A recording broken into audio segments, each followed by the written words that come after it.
আমি মনে করি না যে এই রাষ্ট্রে আপনি যেরকম যে যে যে নামটি নিলেন ওটাকে আমরা বলি না দুর্নীতির জগতে বাংলাদেশের যে দুর্নীতির হিস্ট্রি সে জায়গায় উনি একজন বিগ শট।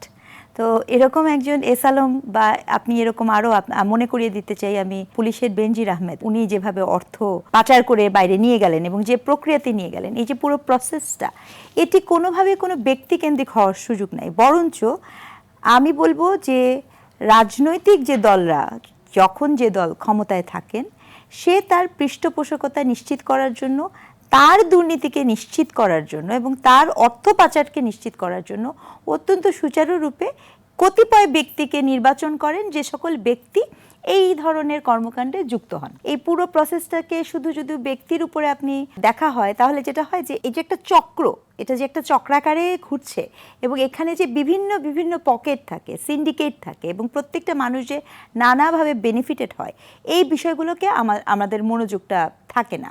আমি বেনজির আহমেদের কথা এই জন্য বললাম, আমাদের স্পষ্ট মনে আছে যে যেমন বেনজির আহমেদ যেভাবে তাকে রাষ্ট্রকে সার্ভ করেছে বা তৎকালীন যে ক্ষমতাধর যারা ছিলেন তাদেরকে সার্ভ করেছে, কখন কোন মুহূর্তে আপনার বেনজির আহমেদকে এক্সপোজ করা হলো সেটা কিন্তু খুব গুরুত্বপূর্ণ। আবার এক্সপোজ করা হলেও আমরা কিন্তু কখনো বেরই করতে পারিনি যে উনি আসলে কোন দেশে অবস্থান করছেন বা ওই অর্থগুলা কোথায় গেছে। তো এই পুরো প্রক্রিয়াটা আমি মনে করি ব্যক্তিগত হওয়ার কোনো সুযোগ নাই, বরঞ্চ পুরো প্রক্রিয়াটাই হচ্ছে একটি কাঠামোগত বিষয়। এবং এই কাঠামোতে দুঃখজনক যেটা, আমাদের রাষ্ট্রীয় কাঠামোর পরতে পরতে আমরা এটাকে নার্চারিং করি, অর্থাৎ এই কাঠামো কোনো দিনও কেউ সংশোধন করার চেষ্টা করে না।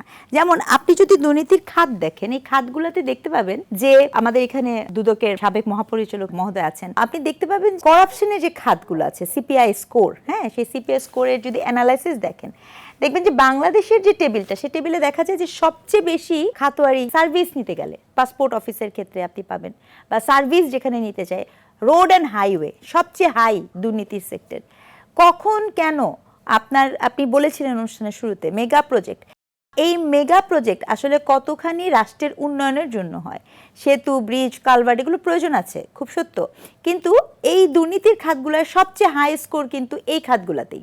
তার কারণ হচ্ছে এখানে আপনাকে পয়সা অনেক বেশি, এবং পয়সা বেশি হলে পরে যেটা হয়, যিনি বা যারা এই অনুমোদনটা দেন তার পয়সা উপার্জনের রাস্তাগুলোও খুলে যায়। কারণ আপনি দেখবেন যে শিক্ষা খাতে দুর্নীতিও কম, শিক্ষা খাতে পয়সাও কম, মানে বাজেটের ন্যূনতম যেটা দেওয়ার নিয়ম তা কখনো শিক্ষা খাতে বরাদ্দ দেওয়া হয় না। কেন দেওয়া হয় না? তার কারণ হচ্ছে যে আপনি ওখানে দুর্নীতি করার সুযোগটা আপনার খুবই সীমিত। আজকে আপনি শিক্ষা খাতকে দুর্নীতি করার সুযোগটা একটু বৃদ্ধি করে দেন, দেখবেন যে সেখানেও। কিন্তু গবেষণা তো বলছে যে সকল খাতে সবচেয়ে বেশি দুর্নীতি হয়, শিক্ষা খাত তার মধ্যে অন্যতম। আমি যেটা জানি সর্বশেষ, আপনার গবেষণার খাতে শিক্ষা খাতে দুর্নীতির ব্যাপারটা ওই রকম ভাবে না যতটা আপনার অপরাপর ক্ষেত্রে। আপনি টিআইবি রেফারেন্সটাই দেখেন না।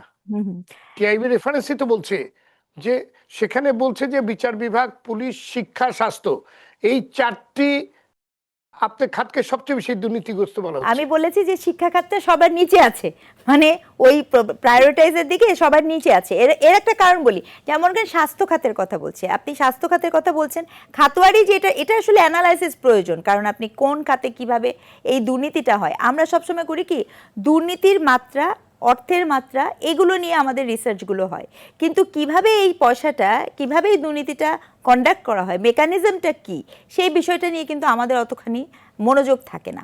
তার কারণে হয় কি, আমরা বারংবার এই চক্রের ভিতরে আবদ্ধ হই। যেমন আমি আপনাকে আরেকটা কথা বলতে চাই, যে আপনি যে বললেন শিক্ষা খাতের কথা বা ইসের কথা, আপনি এই তত্ত্বাবধায়ক সরকার, শরীফ ভাই বলছিলেন যে রাজনৈতিক দলগুলো যখন ক্ষমতায় থাকে তখন হচ্ছে দুর্নীতিতে মানুষ অনেক হাই করে, কিন্তু এখন এমন অবস্থায় হয়েছে, কয়েকদিন আগে একটা রিপোর্ট এসেছিল যে উপদেষ্টা হবার জন্য একজন ডাক্তার, তিনি নাকি 50 না 80 কোটি টাকা নাকি উনি দিয়েছেন ঘুষ, এবং ওটা আবার উনি বলছেন যে ওনার কাছে উনি 50-80 কোটি টাকা, আমার এত মনেও নাই যে কত কোটি টাকা উনি আসলে দিতে চেয়েছিলেন উপদেষ্টা হবার জন্য। তাহলে আমি প্রক্রিয়াটার কথা বলছি, এবং সেটি আবার আমাদের মিডিয়াতে প্রচারিত হয়, এবং দুর্নীতি যারা করেন তারা খুব গর্বের সাথে দুর্নীতি যে হচ্ছে সেটি নির্লিপ্তভাবে বলতেও পারেন।